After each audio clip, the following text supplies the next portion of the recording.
A single scroll holds the power to stop a war. Elara, a young elven messenger, races through the moonlit forest, her heart pounding as she clutches that sealed message. It is the only hope for peace between her Silverwood clan and the neighboring Sunstone dwarves. Her swift, silent passage along the hidden whisper ways is a desperate gamble, but the shadows themselves seem to watch her every move, hinting at unseen dangers that could unravel everything. By the end of this journey, you will uncover the secret networks that shaped ancient alliances and discover how trust is forged in the darkest of times. Who or what is moving within those watching shadows, and can a single messenger truly carry the weight of two nations on her shoulders? I would love to know where in the world you are listening from right now, and what the local time is for you. What does true courage look like when the path ahead is shrouded in doubt? Elder Lyra's summons came not as a sound, but as a sudden stillness that fell over the forest. The ancient trees themselves seemed to hold their breath as Alara was led deep into the Heartwood, to a chamber hidden behind a waterfall of silver moss. The air was thick with the scent of old parchment and living wood. Elder Lyra stood before a map woven from luminous threads and living vines, her eyes holding the weight of centuries. She did not speak of the rising tensions with the Sunstone dwarves as rumor, but as a cold, hard truth. A single scroll, sealed with the combined sigils of the Silverwood and Sunstone rulers, lay on the stone table between them. Its contents were a plea for peace, a final chance to avert a war that would scar the land for generations. This scroll, Lyra explained, was the key. And Alara was the only one who could carry it. The elder's voice dropped to a whisper as she spoke of the veiled runners. They were not a myth, but a secret so closely guarded that most elves lived their entire lives unaware of its existence. These messengers were the silent arteries of the ancient world, moving vital information along hidden pathways known only to them. They were scouts, diplomats, and sometimes the only thread holding alliances together. Their routes, the whisper ways, were not drawn on any map. They were felt in the shift of the wind, read in the patterns of the stars, and remembered in the rhythm of a runner's own heartbeat. To become one was to vanish into the service of something greater than oneself. Alara's acceptance was not a single, dramatic word, but a slow, deliberate nod. She understood the cost. Failure did not mean a simple message lost. It meant blades drawn, homes burning, and a trust between people shattered beyond repair.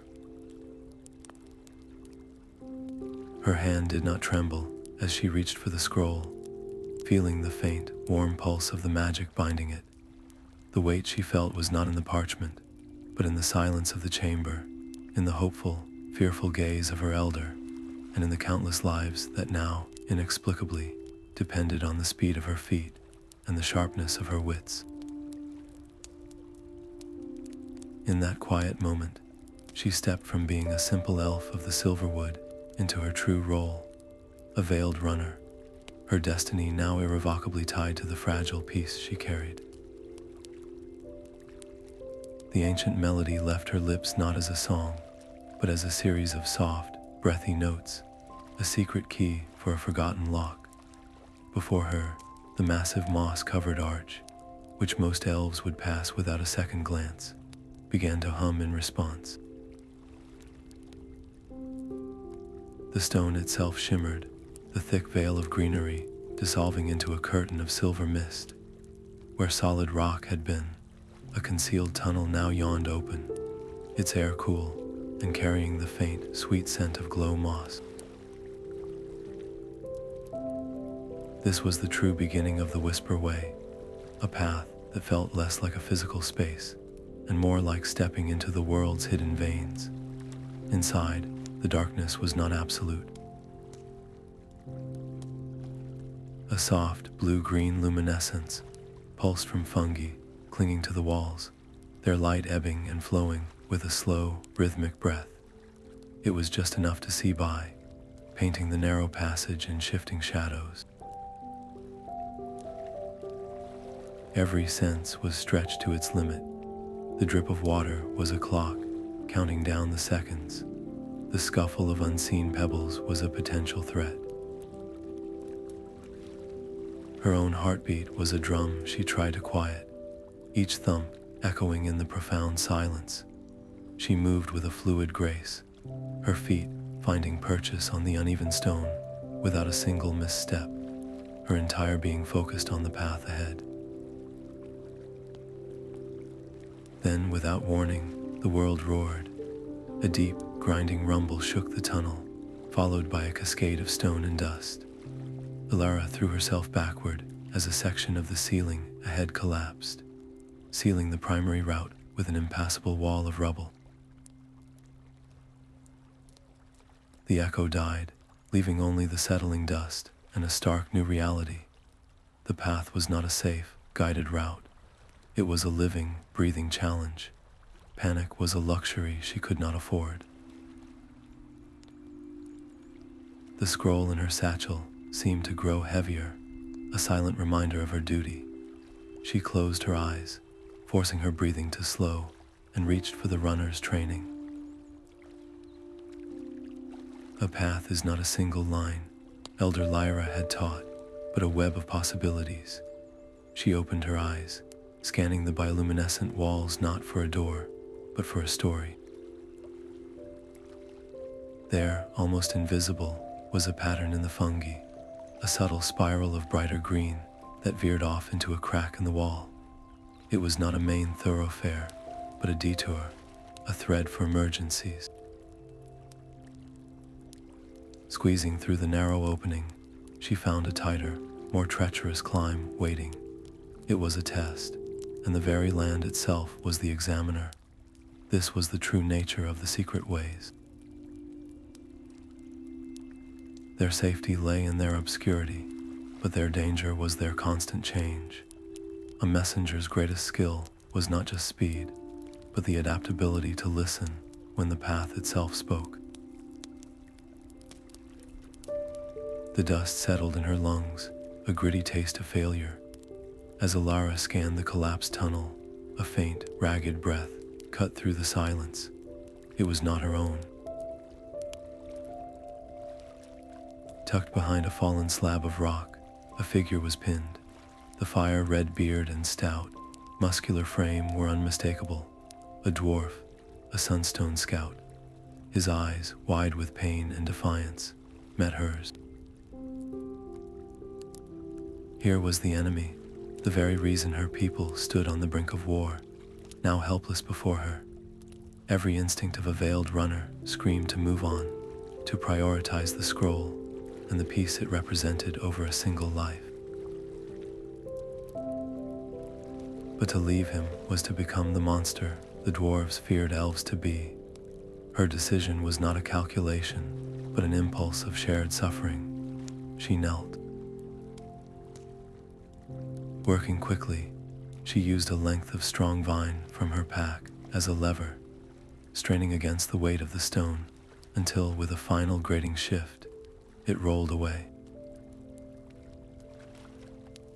The dwarf, Kale, gasped in relief, clutching his injured leg.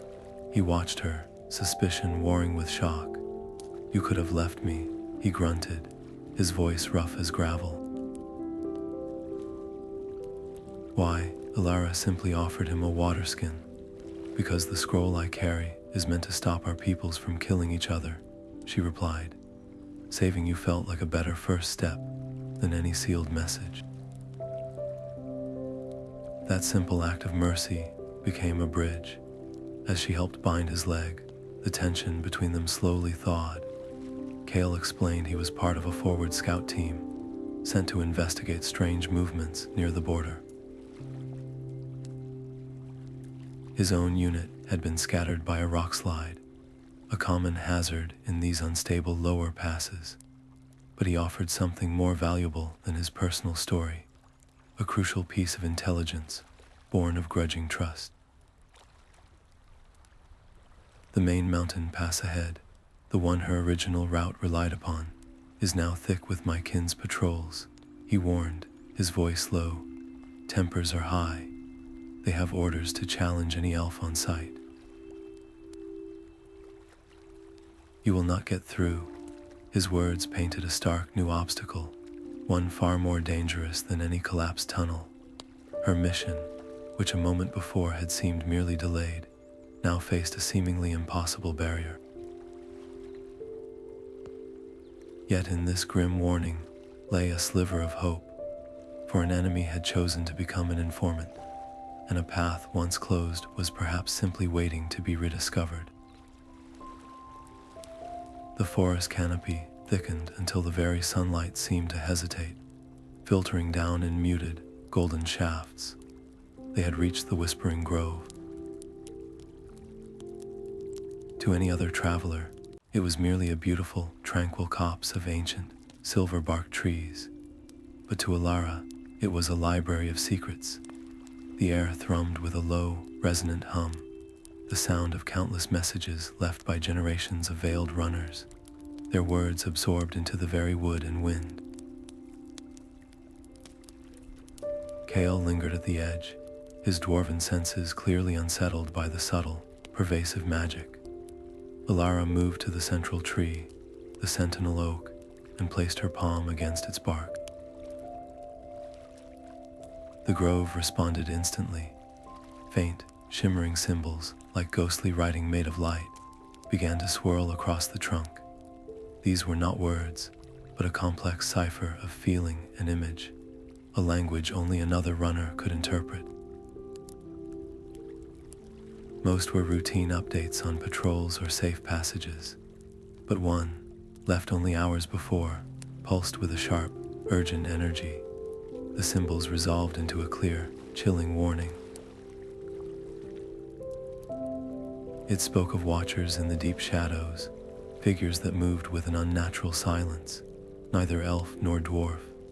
They were tracking the routes, the message said. They were hunting the messengers. Elara's blood ran cold. The rock slide, the heightened patrols, it was not just bad luck or political tension. They were being herded. Their every move was being observed, their path manipulated by an unseen third party. The mission was no longer just a race against time, but a desperate game of cat and mouse in a forest that suddenly felt like a cage. Who were these shadowy figures, and what could they possibly want with a simple scroll of peace? The answer, she feared, was that the scroll was anything but simple, and its true importance was a secret even she did not yet understand. A flicker of movement in the high branches, a silhouette too fluid for any forest creature. Elara's hand shot out, halting Kale mid-stride. They were here. The rogue wood elves, the shattered leaf clan, moved through the trees like smoke, their opposition to the Sunstone alliance, now turning to active sabotage. There was no time for words. Kale, reading the alarm in her eyes, gave a sharp nod toward a narrow fissure in the rock face to their left. "Go, now," he grunted, his voice a low rumble. He did not know the whisper ways, but he knew stone. He led her into a labyrinth of granite and shadow, a route no elf would ever choose, where the air was cold, and the only light came from cracks far overhead. The sounds of their pursuers, the soft rustle of leaves, and the whisper of bowstrings being drawn, echoed faintly from the forest behind them, then faded as the mountain swallowed them whole. They moved in a breathless silence, the dwarf's knowledge of the unstable footing and hidden overhangs becoming their only map. In that desperate, shared flight, the last remnants of formal alliance crumbled away, replaced by something far more durable, a raw and immediate trust, forged in the need for the next safe step. The narrow escape did not bring relief, only a colder certainty. Their enemies were not just behind them, they were anticipating their route, understanding the old pathways enough to set a trap. The shadowy figures from the grove's warning now had a name and a motive, and they were closing in with a deadly purpose that made the very forest feel like a weapon turned against them. The river's roar filled the narrow canyon, a constant thunder that drowned out all other sound. The crystal river was a churning, frothing torrent of white water, swollen by the recent rains that had scoured the high peaks. Where the Whisper Ways map in her mind showed a line of broad, stable stepping stones, there was now only a churning chaos. The stones were there, but submerged beneath a hand's breadth of racing, ice-cold water, their surfaces gleaming and slick with algae. It was a treacherous, shifting puzzle. Elara took a deep breath, her eyes tracing the only possible path across. She glanced back at Kale, who gave a single, firm nod. He braced himself on the bank, his stout legs planted wide, his hands ready to grab her pack or her arm if she faltered. He could not make the leaps himself, but he was her anchor. Her first jump was sure, landing lightly on a flat, wet stone. The second was more precarious, her foot sliding sideways before she regained her balance, her arms windmilling for a heart-stopping moment. The river clawed at her boots, its force shocking even through the leather. She did not look down at the rapids, but focused only on the next stone. Then came the third jump, the longest one. She pushed off with all the strength in her legs, soaring over the churning gap. But as she landed, the stone beneath her shifted, a loose rock betrayed by the current. Her ankle twisted. A sharp cry was torn from her lips, swallowed by the river's roar. For one endless second, she was falling backward, the world tilting, the cold spray hitting her face. Then a powerful hand clamped around her forearm, stopping her fall with a jolt that rattled her teeth. Kale, leaning out over the water with impossible speed, his grip like iron. He hauled her back onto the stone, her heart hammering against her ribs. They stood there for a long moment, panting, the river raging around them. No words were needed. His quick action had saved the mission, and perhaps her life. That single, near-disastrous slip underscored a truth they could no longer ignore. Her knowledge of the hidden paths and his raw strength and foresight were two halves of a whole. Alone, each was vulnerable, but together, they were something new, a partnership that could perhaps outmaneuver the shadows hunting them. The other side of the river offered no safety, only the next leg of a journey that was proving to be as much about the alliance they were building step by step as the one they were racing to save. The howling wind drove them into the outpost's skeletal remains, a place of splintered wood and silent sorrow. It was a relic of a brighter age, when elf and dwarf trade routes had flourished here. Now, only the ghosts of that old friendship remained, whispering in the creak of rotten floorboards. Kale, leaning heavily on a makeshift crutch, immediately began shoring up a collapsed doorway, his dwarven instincts for stone and structure taking over even in this elven ruin. Elara searched the single intact room, her fingers brushing against a dust-covered wall. Beneath the grime, a faded mural emerged. It was not a work of art, but a functional map, its lines etched by a long-dead cartographer. The main passes were familiar, but one thin, almost invisible trail branched away, tracing a path through the mountain's heart rather than over its treacherous shoulders. It was labeled with an archaic Elven word that translated to the Stone Mother's embrace. This forgotten route promised a journey through deep, stable caverns, a path that would be invisible to any watcher in the forest or on the peaks. The choice was a gamble. The Stone Mother's embrace would add nearly a full day to their journey, a devastating delay with the peace summit looming. But the known paths were now hunting grounds, stalked by the shattered leaf and whatever other shadows pursue them. Kale studied the old map, his blunt finger tracing the subterranean path. "It is a risk," he rumbled, "but the mountain herself is a better ally than any enemy with a bow. To walk the open way is to be a target. This hidden road offers shelter and secrecy. Our greatest weapon now is that they cannot find us." The decision settled over them not as a defeat, but as a strategic retreat.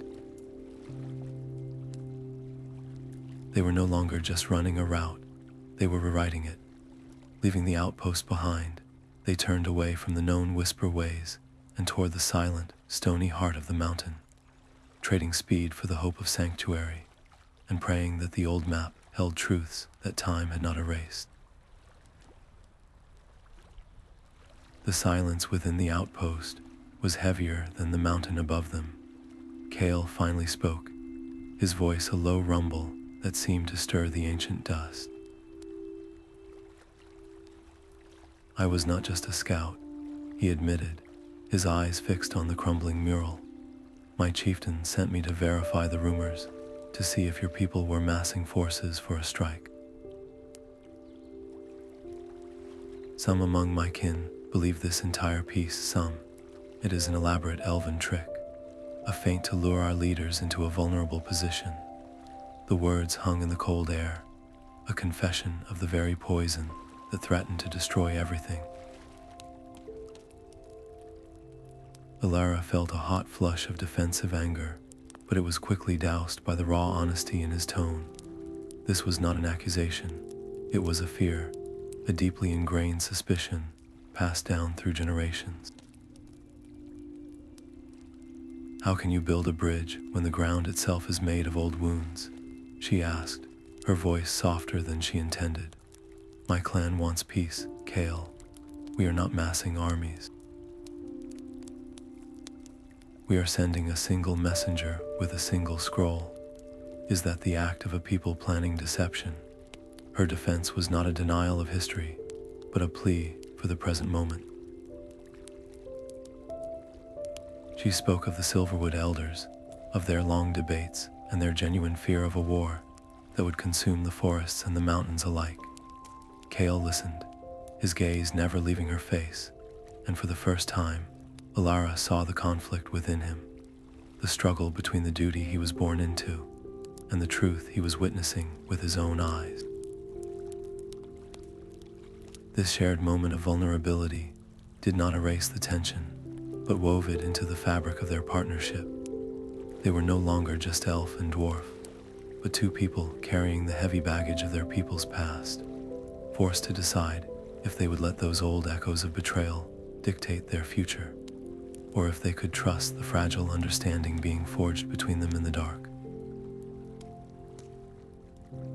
The Serpent's spine was a blade of stone cutting across the sky, a path so narrow they had to press their backs against the cold rock, shuffling sideways. One misstep meant a plunge into a mist-shrouded chasm. The wind was a constant howling threat, tearing at their clothes and trying to steal their balance. Kale, his legs still paining him, moved with a slow, deliberate caution that set Alara's nerves on edge. They were exposed, a perfect target on this barren ridge. Then came the sound, a sharp crack like a giant snapping a tree in two. It did not come from the sky, but from the cliff face high above them. Alara's eyes darted upward, and she saw it, a shower of pebbles, then the shuddering movement of a massive boulder breaking free. It was not a natural slide. The timing was too precise, the trigger point too convenient. Their pursuers had herded them onto this spine, and were now cutting it out from under them.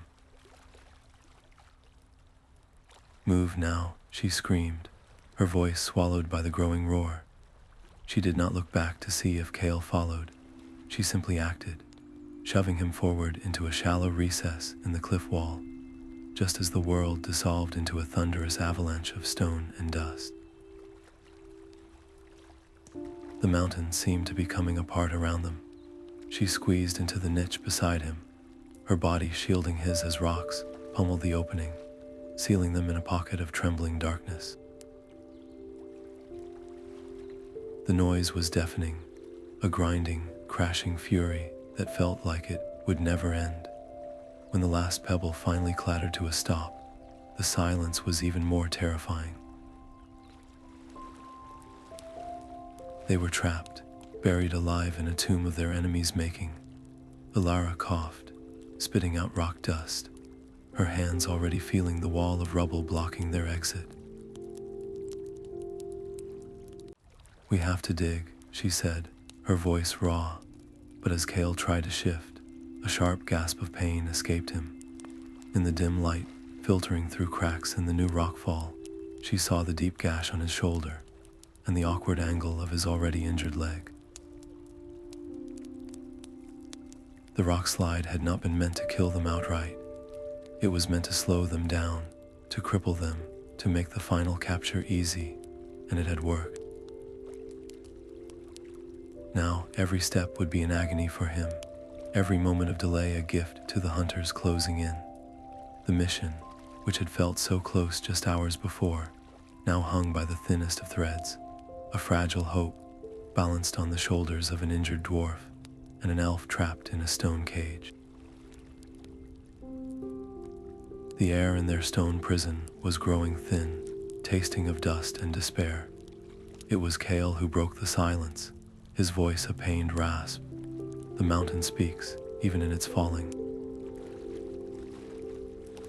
"Listen," he pressed his ear to the rubble, his dwarven senses reading the shifted stone like a book. "There is a hollow space behind this wall," he insisted. "Not large, but it breathes."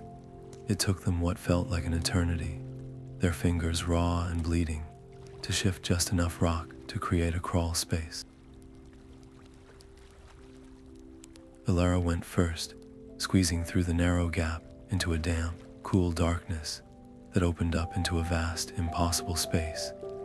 They had not dug their way out, but into the heart of the mountain itself. The cavern was immense, its ceiling lost in shadow, but the air was fresh, carrying the scent of clean water and living plants. A soft, phosphorescent glow emanated from a vast underground lake, illuminating a hidden valley nestled within the mountain's core.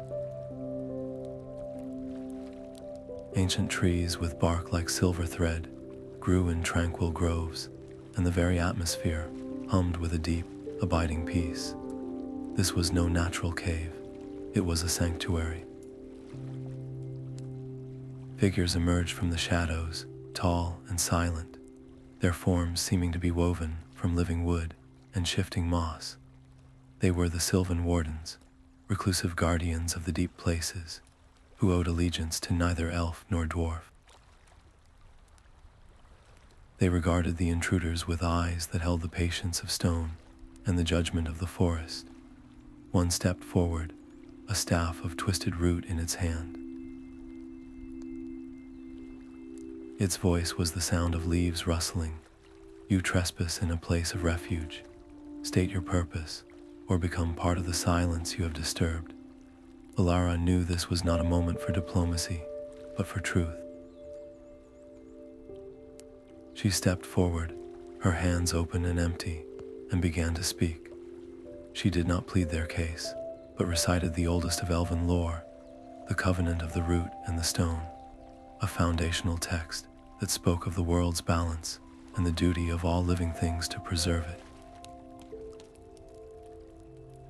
She wove their own desperate story into the ancient words, speaking of the scroll, of Kale's injury, of the shadowy hunters, and of the fragile peace they carried.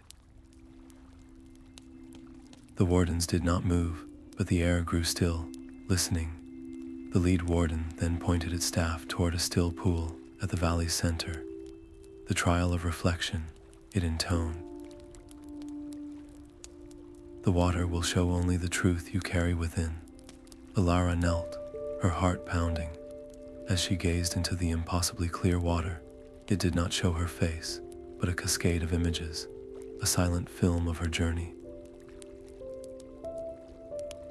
She saw herself saving Kale from the rock slide, felt again the fear on the Serpent's spine, witnessed the moment of shared trust at the river crossing. The water showed no ambition, no deception, only the raw, unvarnished truth of her mission and her growing bond with her unlikely companion. When she looked up, the Warden's stony expressions had softened into something resembling respect. "You carry a heavy truth, little runner," the lead Warden said. "You may rest here and drink from the spring of mending. But remember, the world outside does not pause for sanctuary."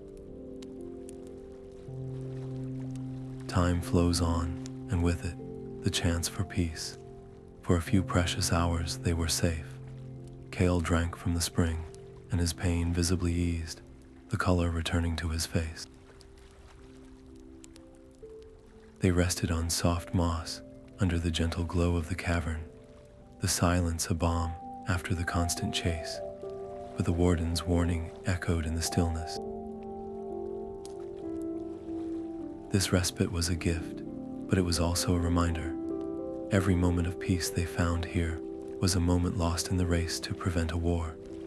The sanctuary strengthened their resolve, even as the ticking clock of the outside world grew louder in their minds.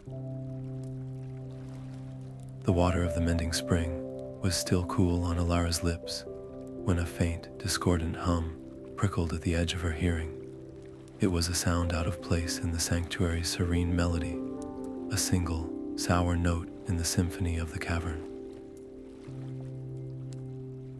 Following the sound, she found its source not in the air, but embedded in the bark of a great, silver-leaf tree, a small, obsidian shard, pulsing with a malevolent, violet light. It was a message stone, but its energy was twisted, corrupted. With a hesitant touch, Elara activated it. A voice, expertly mimicked to sound like Elder Lyra's, filled the quiet space. The message was a lie. It spoke of a change in plans, instructing her to abandon the mountain route and head for a supposed safe haven in the Sunstone foothills, a place Kale immediately identified as a known Dwarven ambush point. The truth struck her with the force of a physical blow. This was not just an attack from without, it was a poison from within. The Shattered Leaf Clan had not only turned against the Alliance, they had learned to mimic the secret frequencies of the Veiled Runner's own network. They were planting false instructions, turning the elves' greatest strength, their web of communication, into a weapon against them. Who else had received such a corrupted stone? How many other messengers were even now being led into traps, their missions of peace twisted into acts of provocation? The sanctuary, which moments before had felt like a refuge, now felt like a cage of paranoia. If the enemy could speak with the voice of her most trusted elder, then who could she trust? Her gaze fell on Kale, his face grim in the eerie light.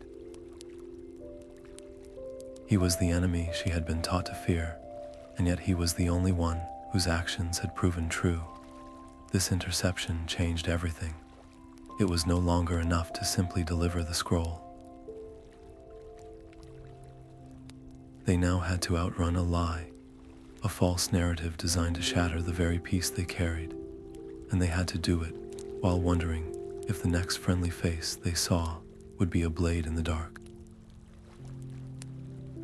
The air outside the mountain tasted of pine and cold stone, a sharp contrast to the sanctuary's timeless warmth. Before them stretched the Sunstone foothills, a rugged landscape of rolling, rock-strewn slopes and deep-shadowed gullies.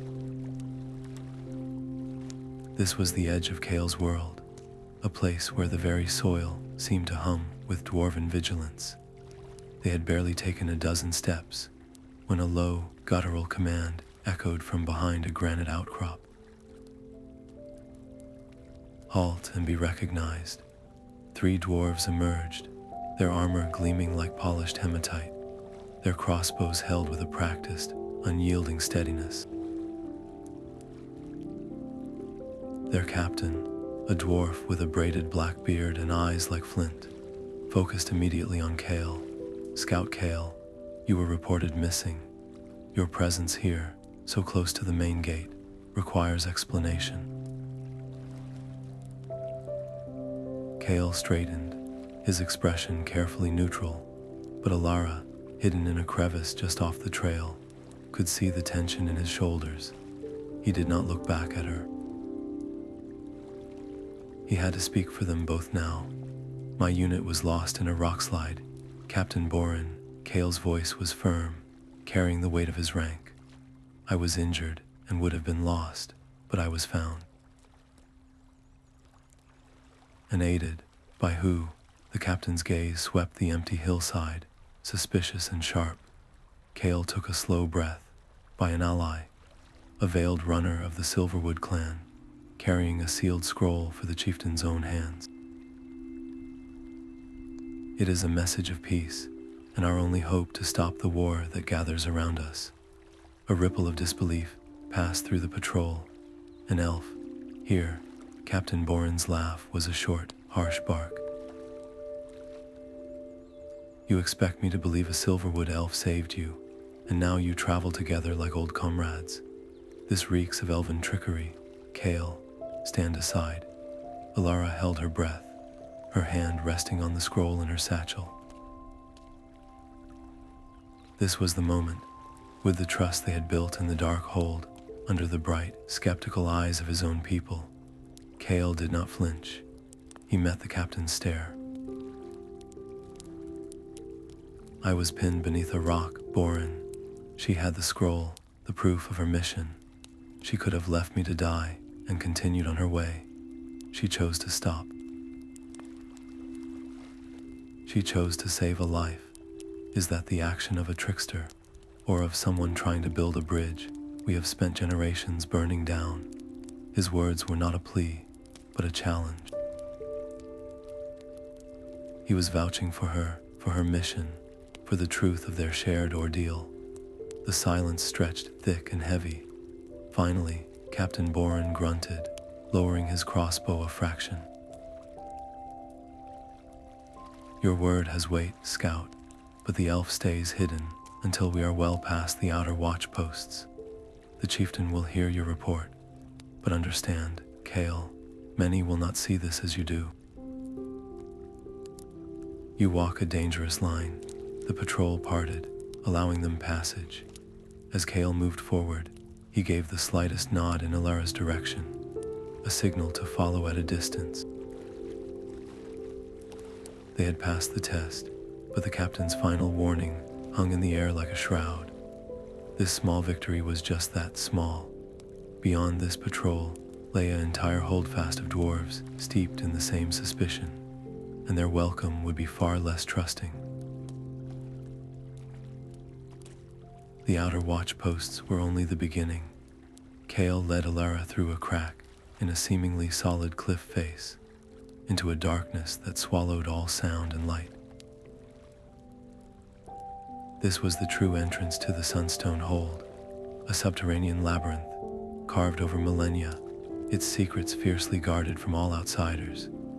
The air grew cool and still, smelling of deep earth and old metal.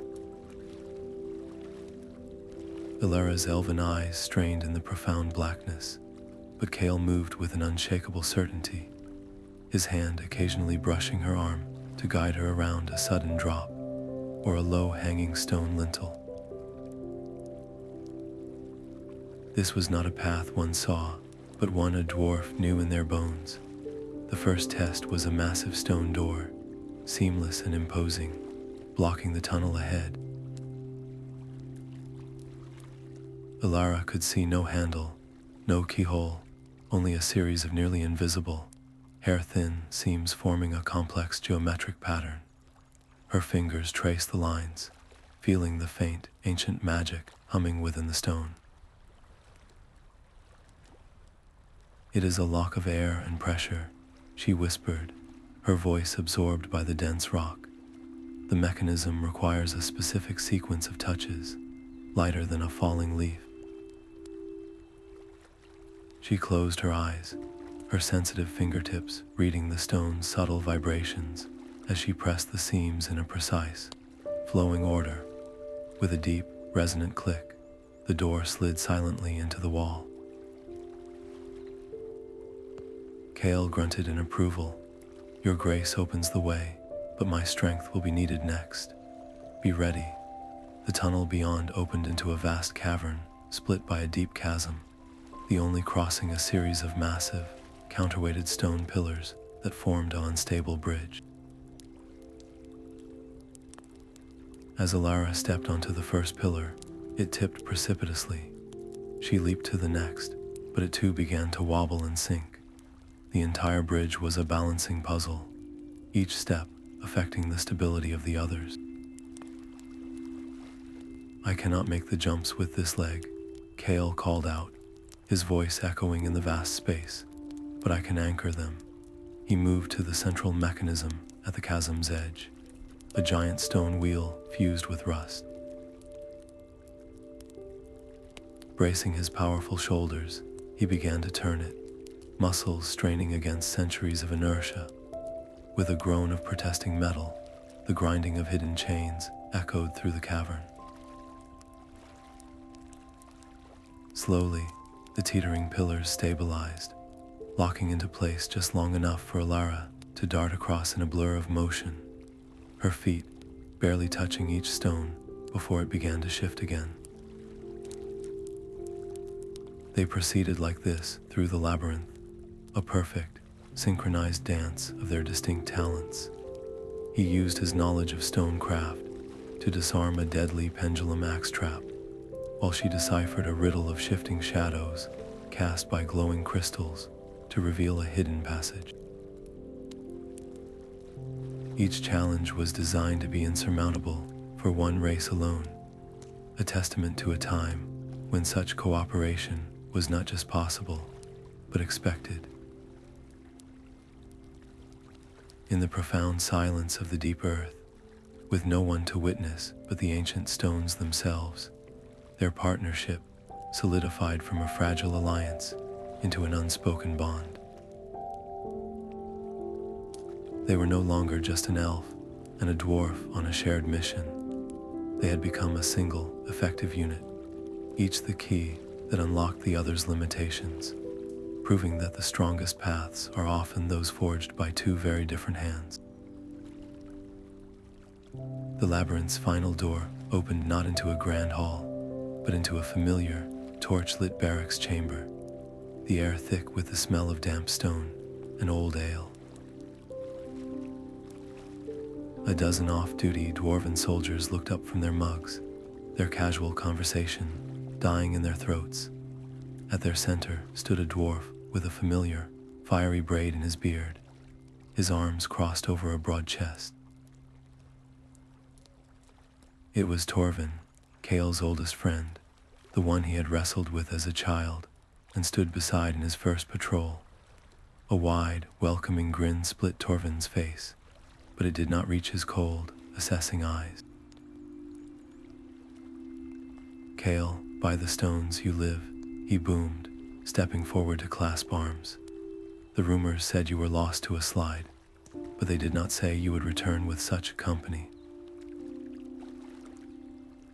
His gaze slid past Kale, fixing on Alara where she stood in the doorway.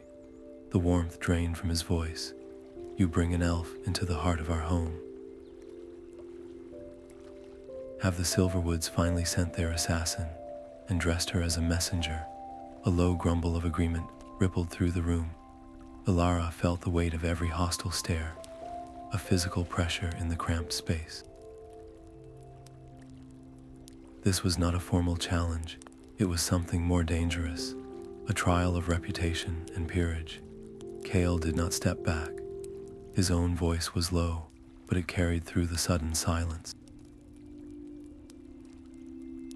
She is no assassin, Torven. She is the reason I am standing here. She pulled me from the rock that would have been my tomb.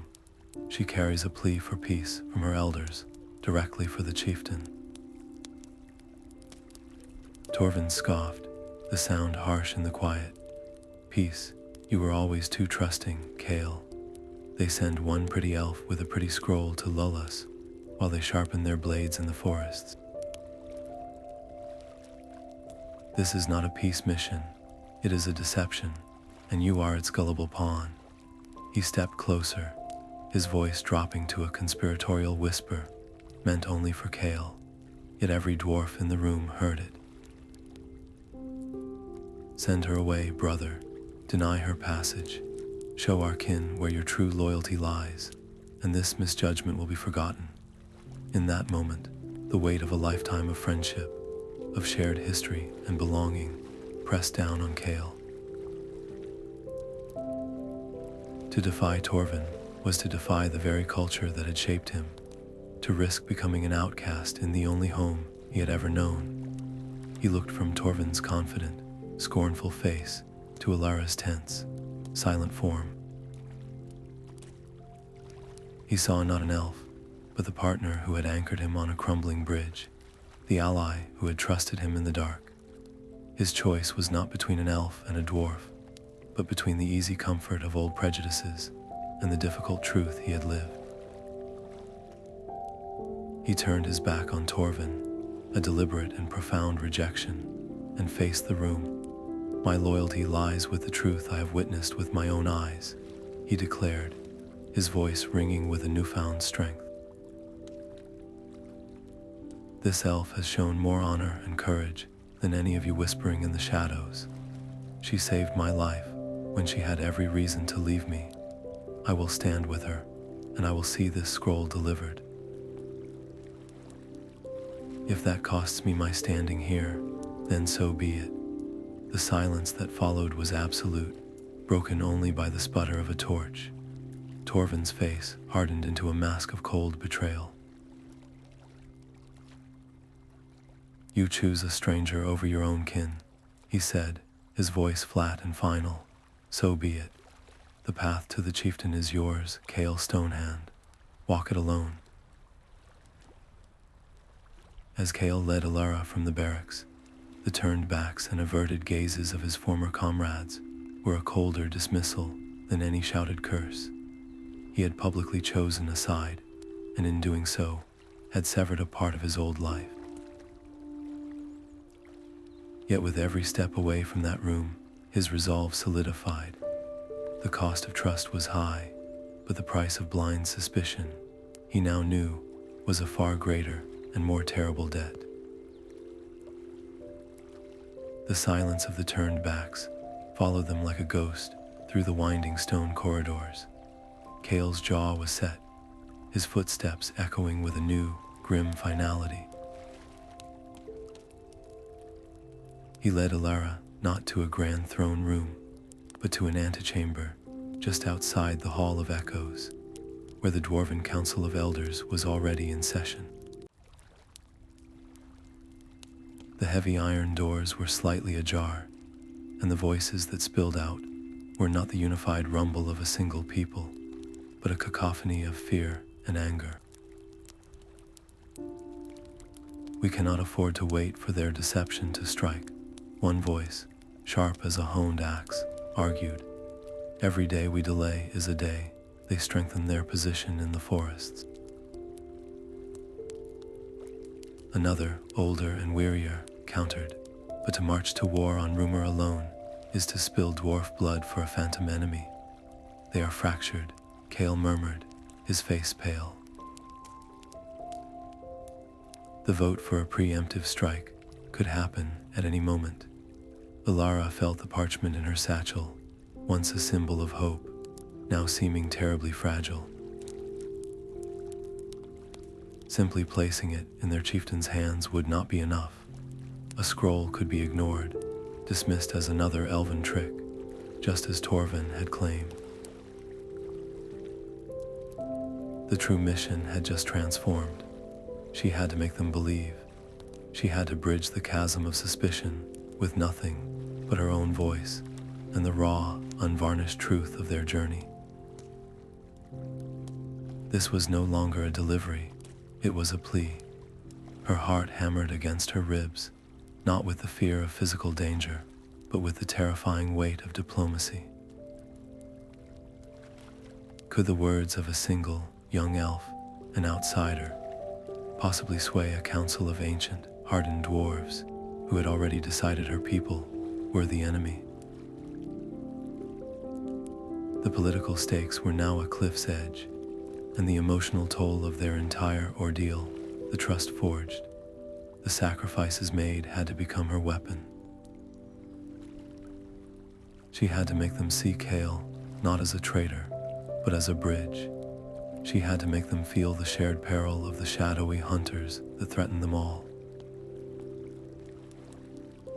The scroll was the proof, but her testimony would be the key that unlocked its meaning.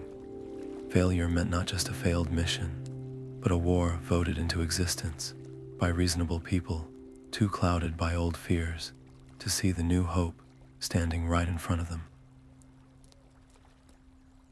The heavy iron door of the antechamber felt like the lid of a tomb, sealing them in with the grim reality of the council's division.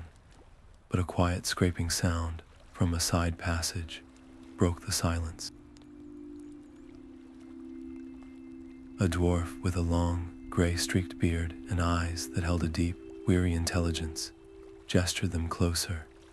It was Elder Boren, a voice for caution on the council and an old mentor to Kale.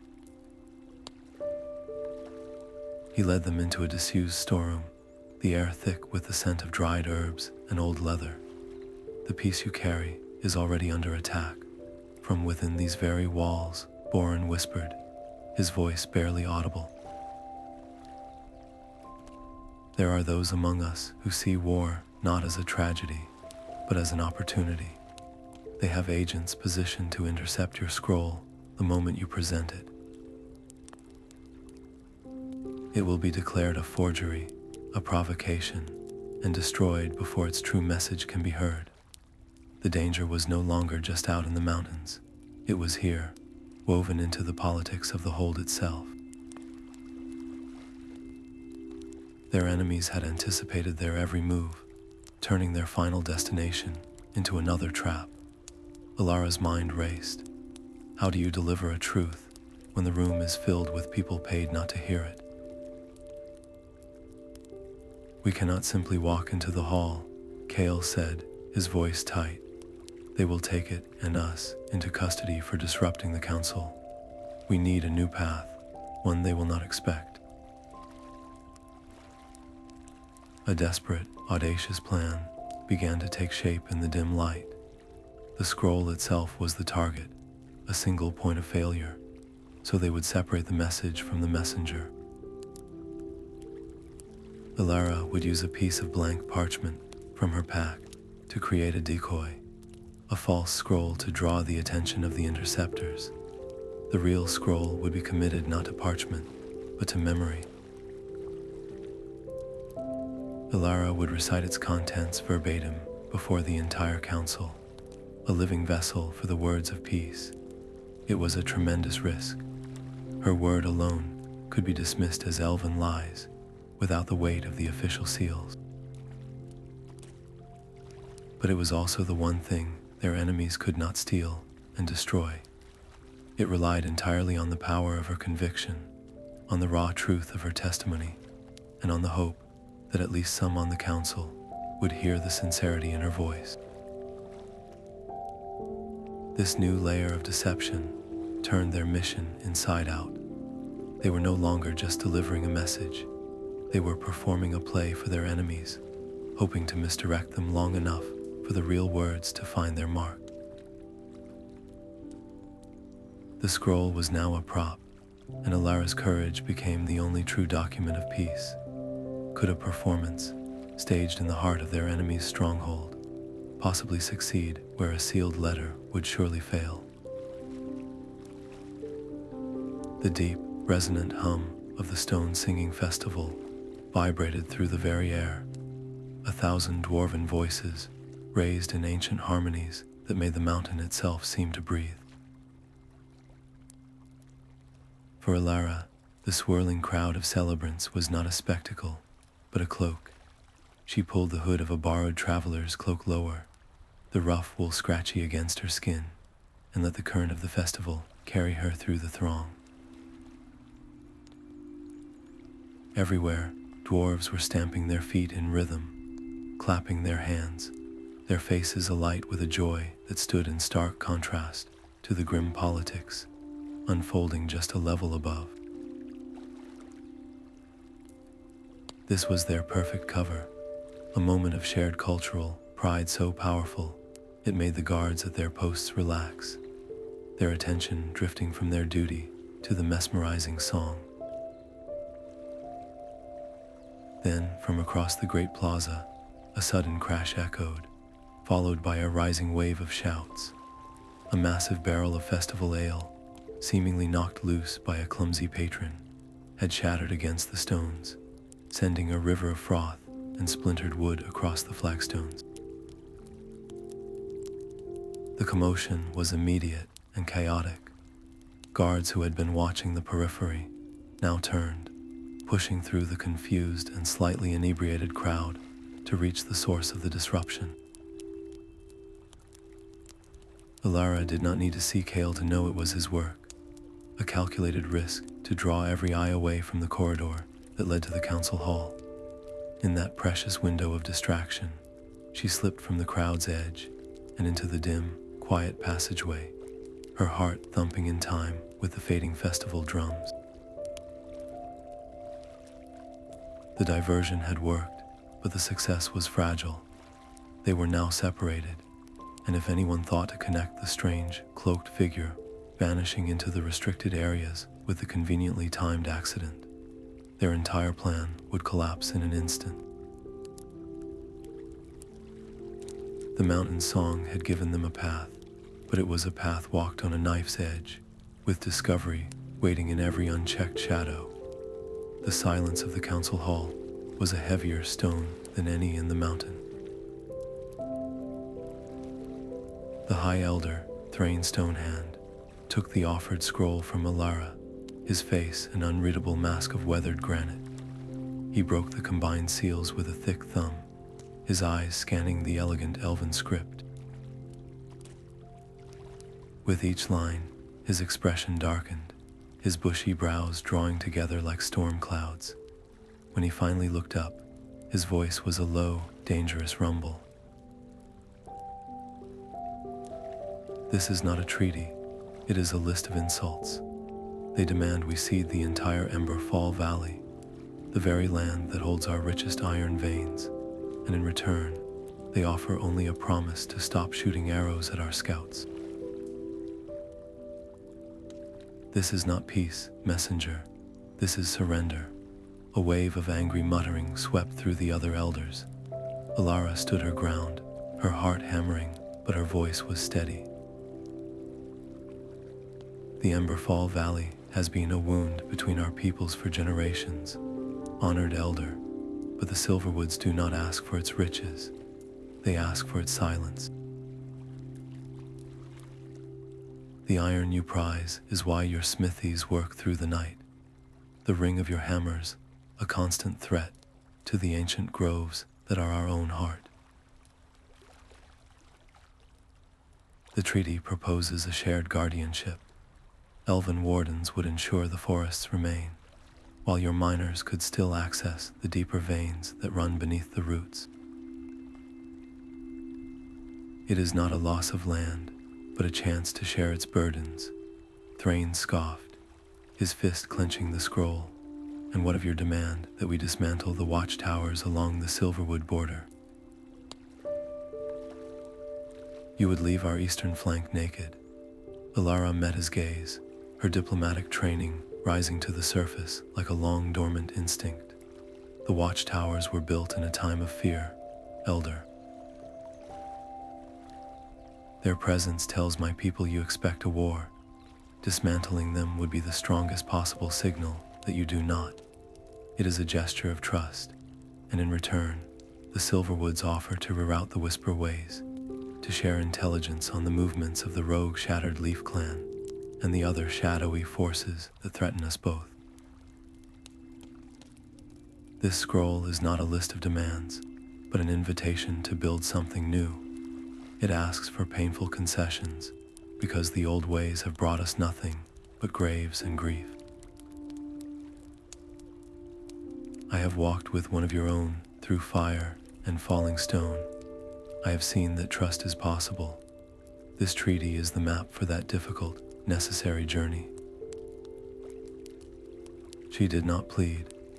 She presented the logic of peace with the same clarity she had used to navigate the hidden paths, framing each difficult clause not as a victory for one side, but as a necessary step for a shared future. The anger in Thrain's eyes did not vanish, but it was joined by a flicker of reluctant calculation. The scroll was no longer just a list of terms, but a testament to the very real alliance standing before him, an elf who had risked everything to deliver a difficult truth. He looked from Elara's resolute face to the grim faces of his council, and the hall held its breath, balanced on the edge of a decision that would echo for ages. The silence stretched, thick with the weight of unspoken histories and present fears. High Elder Thrain's gaze remained fixed on Alara, his demand hanging in the air like a challenge. A gesture of good faith, he rumbled, his voice echoing in the hushed hall. Surrender your messenger medallion. It will be held in safekeeping, a symbol of your trust in our honor and your people's sincerity. The air seemed to leave Alara's lungs. The medallion was not just a piece of metal. It was her identity as a veiled runner, a tangible link to Elder Lyra and the Silverwood clan. To give it up was to become truly vulnerable, stripped of her official standing in this hall of stone and suspicion. Every instinct screamed against it. This was the very distrust she had fought against at every turn. Yet, as her eyes met Kale's across the room, she saw his subtle, almost imperceptible nod. He understood the cost, and he was telling her the price was worth paying. This was not a test of her mission, but of her heart. With a slow, deliberate movement, she lifted the silver chain from her neck. The cool metal felt heavy in her palm for a final moment before she placed it in the outstretched, calloused hand of the High Elder. The act felt like a surrender, a painful severing of a part of herself. But as the medallion left her possession, a strange shift occurred. The tension in the room did not break, but it softened at the edges. The elders watched her, some with surprise, others with a flicker of newfound respect.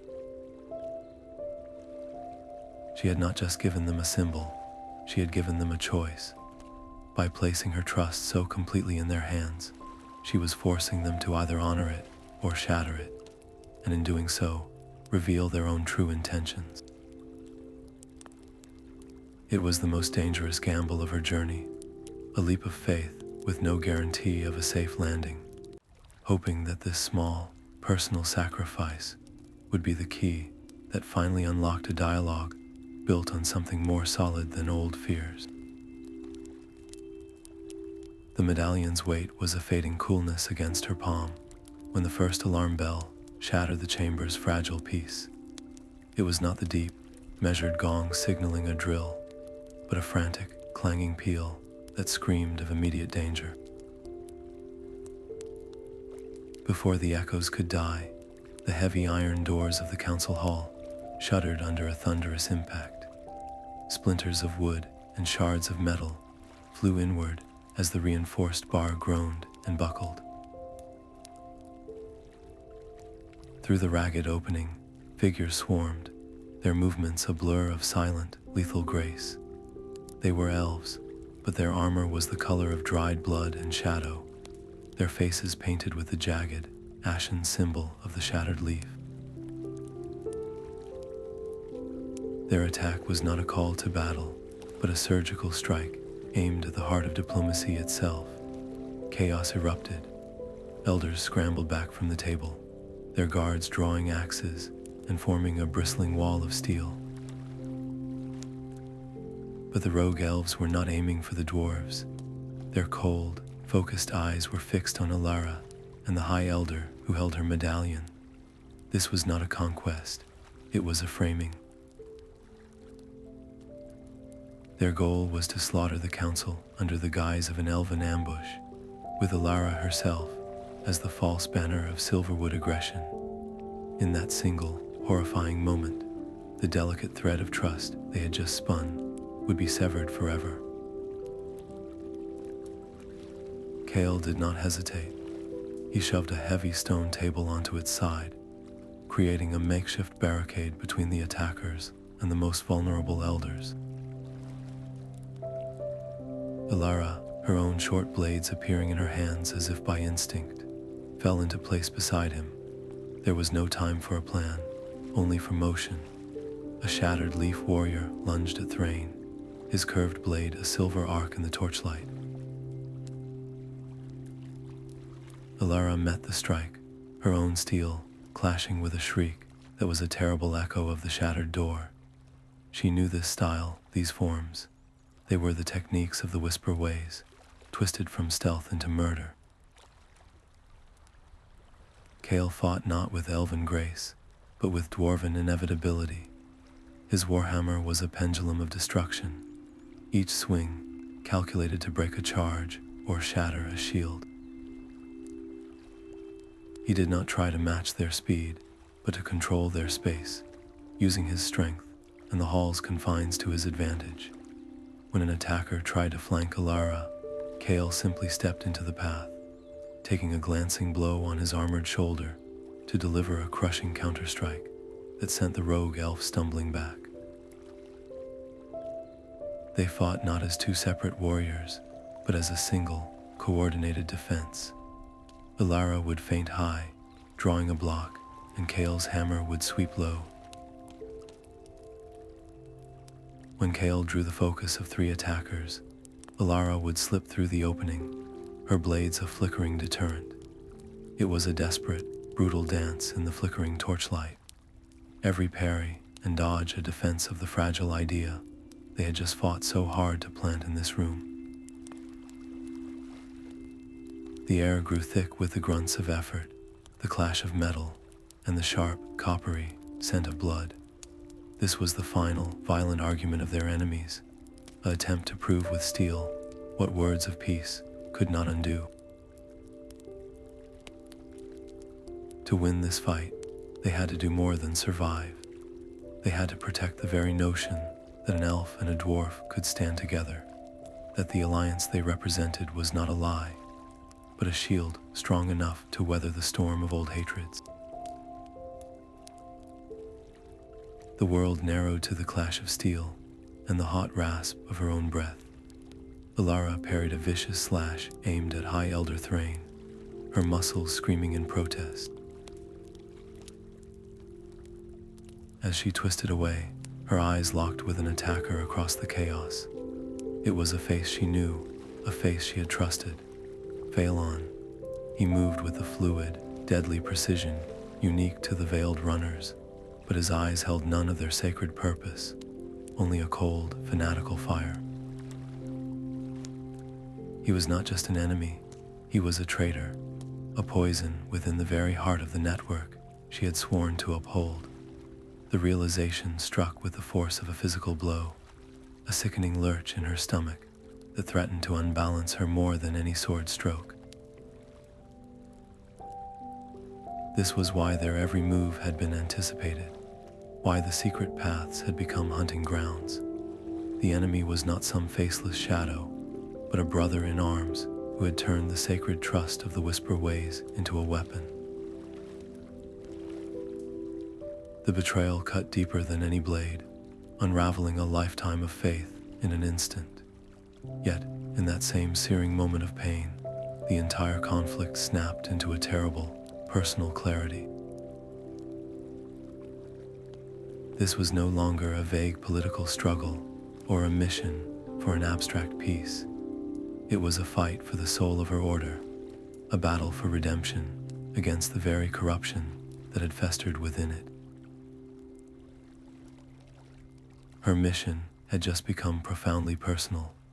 To save the Alliance, she would first have to purge the sickness from her own house, and it started with the man who had once taught her how to read the wind. A forgotten oath can be louder than the clash of steel. In the midst of the fray, Elder Boren's voice cut through the din, not with a shout, but with a resonant ancient chant. His words were not his own, but a lineage of memory, a Dwarven king's promise to an Elven queen, from an age when the mountains and forests sang as one. He spoke of the Oath of Ironwood, sworn on the shared heart of a living tree and a mountain's core, a vow of mutual defense against any shadow that would threaten the balance of the world. The words, long buried by generations of grievance, now hung in the air, a ghost of a bond that had once been unbreakable. Elara felt the shift in the room, a palpable tremor in the resolve of the Dwarven elders. They knew the cadence, the weight of those syllables, even if the meaning had been lost to them. This was the key.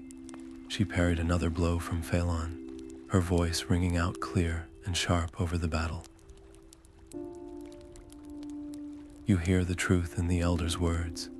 This oath was not sworn for a time of easy peace, but for a moment exactly like this. The shattered leaf does not attack the Sunstone hold. They attack the memory of that oath itself. They seek to kill the last echo of a time when our peoples were not enemies, but guardians. She turned her gaze from the traitor before her to the circle of watching elders, her plea now aimed at their shared history. I stand with Kale, as an elf once stood with a dwarf. I fight for this council, as a dwarf once fought for a grove. The oath does not ask for our past to be perfect. It demands that our present be courageous. Do not let them silence this ancient truth with their blades. Unite with us. The plea transformed the room. It was no longer a chaotic brawl, but a test of legacy. High Elder Thrain, his own axe now in hand, looked from the chanting Boren to the defiant elf and dwarf, fighting as one. The ancient words were not a dusty relic, but a mirror showing them what they had lost and what they could be again. With a roar that shook the very dust from the ceiling, Thrain raised his weapon, not against Elara, but toward the rogue elves. For Ironwood, he bellowed, and the tide of the battle turned. The council guards, now fighting with the fury of reclaimed honor, surged forward as one. The shadows of the past had finally given them a light to fight by. The roar of battle settled into a heavy, breathless silence, broken only by the groans of the wounded and the crackle of a fallen torch. In the center of the scarred hall, High Elder Thrain knelt, not in supplication, but in solidarity, placing Elara's silver medallion back into her hand.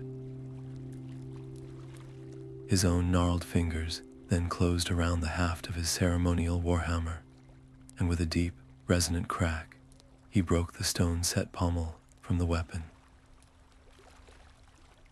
He pressed the fragment, still warm from his grip, into her palm beside the medallion. This ancient dwarven token, a shard of a leader's own strength, was his answer.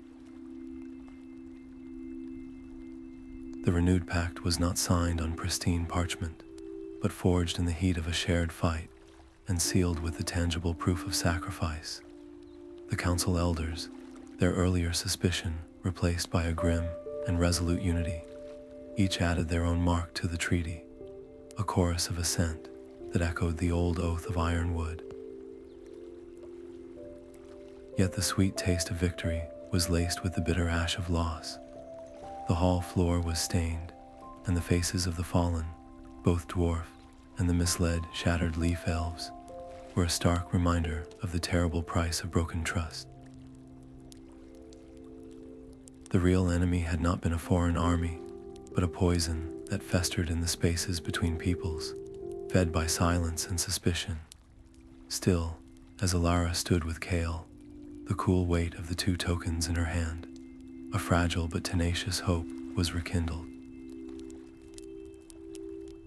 It was a small flame, barely more than an ember in the vast darkness of old hatreds, but it was a start.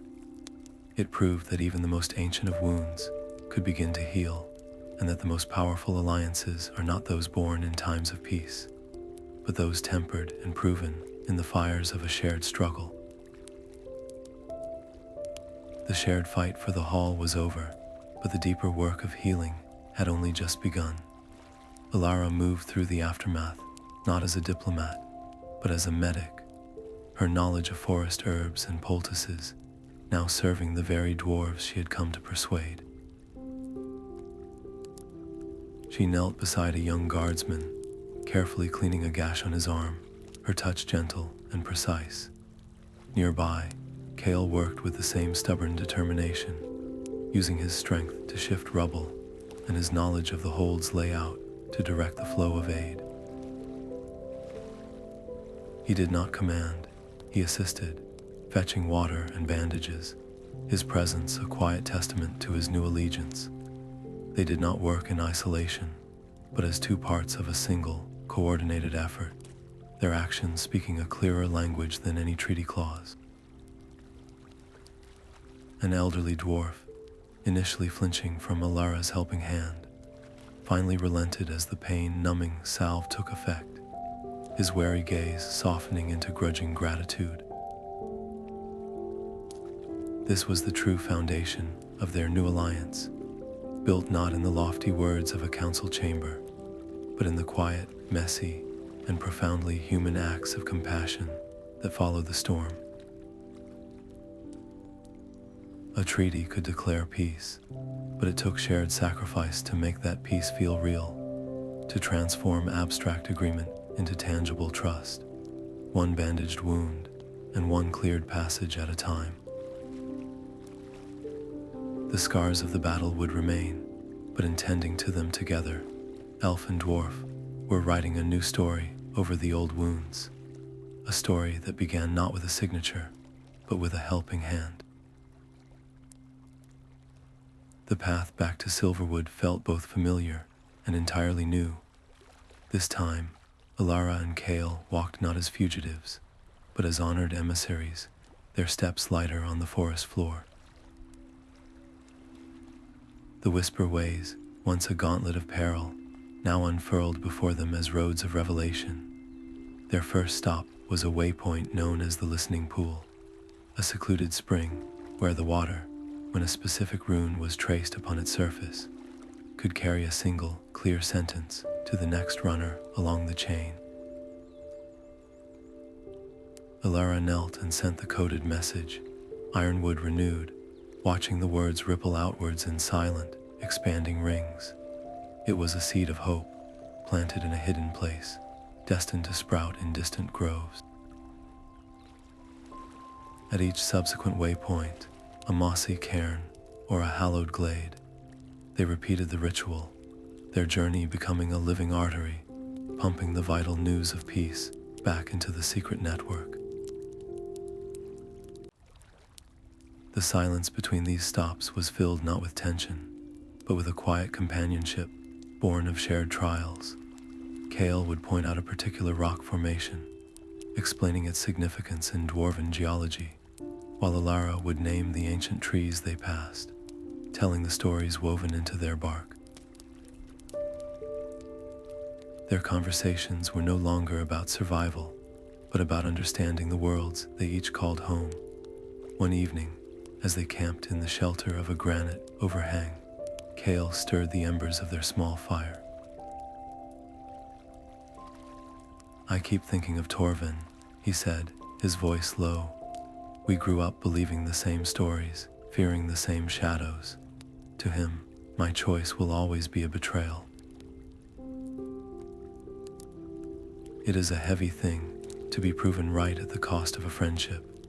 Elara listened, the crackle of the fire the only sound for a long moment. "We are asking our peoples to do the same," she replied softly. "To let go of old stories, even the comfortable ones, and trust in a new and uncertain path. That is the true work that lies ahead, long after the treaties are signed." Their return journey became a quiet pilgrimage, a time to mend their own spirits, even as they worked to mend a broken world. The hidden paths, which had tested them with every obstacle, now offered them a space to heal, proving that the same road can lead to very different destinations, depending on the heart of the traveler. The cool shade of the silverwood canopy felt like a forgotten melody after the echoing stone halls of the Dwarven hold. Elara stood before the circle of elders, the twin tokens of silver and stone cool against her palm. She did not present a report on her journey, but a vision for its legacy. "The veiled runners have been our silent strength for generations," she began, her voice clear and steady. "But our strength became our weakness when the betrayal came from within. A network built on secrecy alone is fragile. It can be poisoned. We must build a new kind of strength, one founded not just on Elven stealth, but on Dwarven resilience." She proposed the unthinkable, the creation of a joint corps. Dwarf scouts, with their unparalleled knowledge of stone and stability, would help map and secure the subterranean stretches of the Whisper Ways. In return, Elven runners would share their arts of moving unseen through the living forest. It would be a merging of sight, a network where the path under the mountain was as secure as the path through the trees. Elder Lyra listened, her ancient eyes missing nothing. She saw not just the boldness of the plan, but the profound shift in the young messenger before her. This was not the elf who had accepted a scroll in a hidden chamber, driven by duty alone. This was a leader who had seen a system fail and was already designing its replacement, who understood that true security lies in diversity, not in isolation. The silence in the clearing was heavy with the weight of centuries of tradition. Then, Lyra spoke a single word, approved. In that moment, Elara's journey came full circle. She had left as a courier, a single point in a vast, secret web. She returned as an architect, her hands now shaping the very threads of that web, weaving the sturdy, unyielding strength of stone into its ancient, graceful design. The hidden paths would never be the same, and neither would the alliances they were built to serve. Music is a language older than any treaty, and in the border clearing, it found a new voice. The deep, resonant thrum of Dwarven drums wove itself around the soaring, fluted melodies of Elven harps, creating a harmony that had not been heard in that place for 100 years. The air itself tasted of shared celebration, rich with the scent of roasted forest boar and the earthy, hearty aroma of Dwarven ale and spiced honey cakes. Elara and Kale stood at the center of it all, not as separate beings, but as the living bridge that had made this gathering possible. They were passed from one group to another, not to be praised, but to have their story told and retold. A young dwarf, his eyes wide, would ask Kale about the fight on the Serpent's spine, and the tale would grow not with exaggeration, but with the shared wonder of those listening. An elven child would timidly touch the stone shard Alara wore around her neck, and she would explain how it was a piece of a dwarf leader's strength, given in trust. Their journey was no longer a secret, guarded mission, but a shared legend, a story that belonged to both peoples now. It was in these small, personal exchanges that the true work of peace took root. A gruff dwarven smith, after hearing of Alara's healing work in the hall, offered a nod of respect that was more meaningful than any bow. An elven archer, having listened to Kale's account of anchoring the river stones, raised a mug to him in a silent toast. The celebration was not about forgetting the past or the sacrifices made, but about choosing a different future.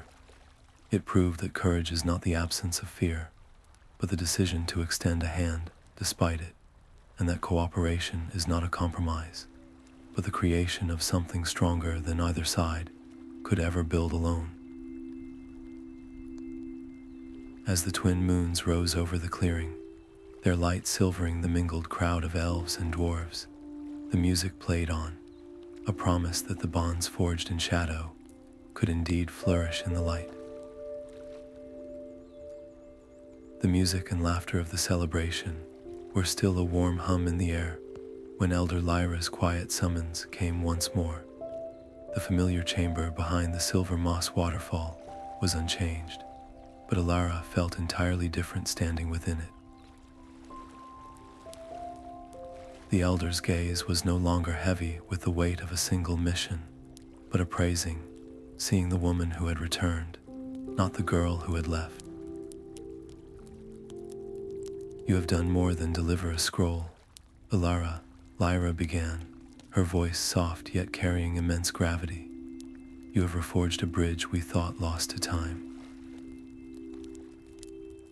But this mission was always about more than peace between Silverwood and Sunstone. It was a crucible. We needed to see if you could bear the weight, not just of a message, but of the network itself."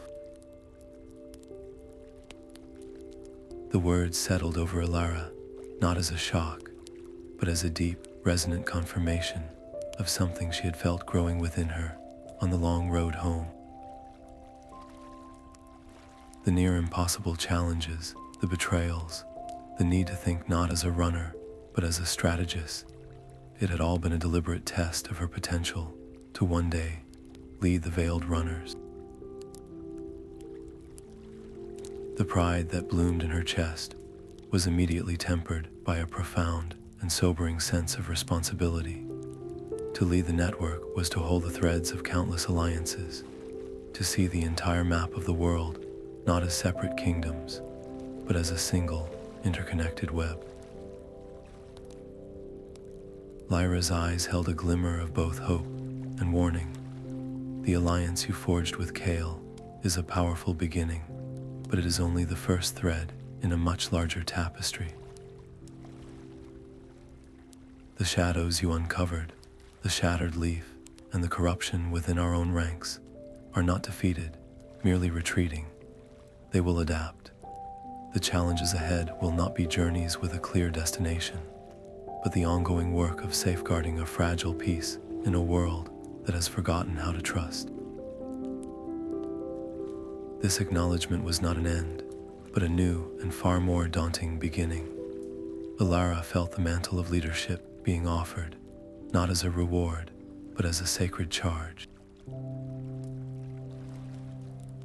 The hidden paths had taught her how to move unseen, but the true test was just beginning learning how to guide others along them, and to protect the light they now carried from the shadows that would inevitably gather again. The celebration's warmth could not entirely dispel the chill of a lingering truth. While the alliance between Silverwood and Sunstone stood firm, a quiet unease traveled along the hidden paths, carried on the whispers of far-off messengers. Rumors spoke of scattered shattered leaf remnants, not broken, but regrouping in the distant, mist-shrouded realms beyond the mapped territories. They were like embers after a forest fire, waiting for a shift in the wind to ignite once more. Elara and Kale, standing watch at a newly established joint outpost, felt this new reality settle upon them. Their great victory had not been an ending, but a change in the nature of their duty. They had moved from stopping a single war to safeguarding the very possibility of peace, a task with no final sunset. They made a quiet vow to each other under the cold, clear stars, a promise of vigilance. The hidden paths they had worked so hard to reunite would always need guardians, for the shadows they had fought were not a single enemy, but an echo of a deeper discord, one that would always seek to unravel the bonds of trust. Their work was a wall that must be constantly maintained, stone by stone, because there would always be those in the darkness who saw a bridge, not as a connection, but as something to be burned. The sacred Heartwood tree stood silent in the clearing, its bark glowing with a soft, internal light that pulsed like a sleeping heart. This was the final destination, the symbolic anchor of the ancient pact between elf and dwarf, and the very place the traitor Phalan had chosen for his last defiant stand. He awaited them, his form silhouetted against the tree's radiance, a corrupted shadow against the source of life. "You are too late, Alara," he hissed, his voice a venomous whisper that coiled through the still air. "The dwarves will never trust you. I have already sent word that you led their patrols into an ambush. The war you tried to stop begins at dawn." His lie was a masterstroke, designed to shatter the fragile trust she had bled to build. But Alara did not refute him with anger. Instead, she stepped forward, her own voice clear and calm, carrying not just to Phalan, but to the ring of Sunstone guards who now emerged from the trees, their faces hard with confusion and doubt. She did not speak of her own innocence. She spoke of his. "I know you, Phalan. I know you taught me to rid the wind's whispers and to feel the subtle shift of stone under moss. But you also taught me that a path walked alone is a path to darkness." She turned her gaze to the Dwarven captain, her eyes pleading for a moment of patience. "You claim I led your kin into a trap, then ask them where they were when the rocks fell on the Serpent's spine. Ask them who pulled them from the rubble, who shared her last water skin, who fought beside them in the council hall when the true enemy showed its face." Her defense was not a denial, but an invitation to witness the truth written in shared survival. As she spoke, Kale stepped from the shadows, his presence a silent, powerful testament. He did not speak, but simply stood beside her, his own scarred hand resting on the stone token she wore, the symbol of his chieftain's trust. In that single, unbreakable line of elf and dwarf, Phalan's carefully constructed lies crumbled to dust. His isolation was his undoing. With a cry of pure rage, he lunged, not at Alara, but at the Heartwood tree itself, a jagged shard of obsidian in his hand, aimed at the pulsing core. It was a final, desperate act to kill the symbol of the Alliance. Alara moved without thought, a blur of motion, guided by the very skills he had taught her. She did not meet his charge with force, but with grace, sidestepping his lunge and using his own momentum to send him stumbling past the sacred trunk. As he fell, the Dwarven guards moved as one, not with violence, but with containment, surrounding him with a wall of unyielding shields. The tree was safe. Its light seemed to brighten, washing over the clearing, illuminating the faces of elves and dwarves standing together. In that moment, the alliance was no longer just a treaty or a promise. It was a living, breathing reality, protected not by a single hero, but by the unbreakable strength of a trust that had been tested, broken, and forged anew in the fires of a shared purpose. The twin tokens of silver and stone felt warm in Elara's hand as she stood at the forest's edge. Before her, the familiar path to the Sunstone mountains now seemed not a boundary, but a beginning. The secret networks were no longer just elven secrets. Dwarf messengers now walked the whisper ways, their heavy boots finding secure footing on the stone bridges that elves had always feared, while elven scouts taught the art of silent passage through the sun-dappled groves. It was a symphony of different strengths, a living, breathing system that was stronger for its diversity. Of course, the old shadows of doubt still lingered in quiet corners. Whispers of betrayal were not so easily forgotten, and trust, once broken, is a delicate thing to rebuild. Yet every time an elf and a dwarf shared a watch at a joint outpost, or decoded a message together at a waypoint, they were weaving a new story over the old suspicions. Elara's journey had proven that the most important destinations are not places on a map, but the connections we forge along the way. The hidden paths had led her not just to a political agreement, but to a profound truth, that understanding between ancient rivals is not found in grand halls, but in the shared silence of a watchful night, in the offered hand after a fall, and in the courage to walk a new road together.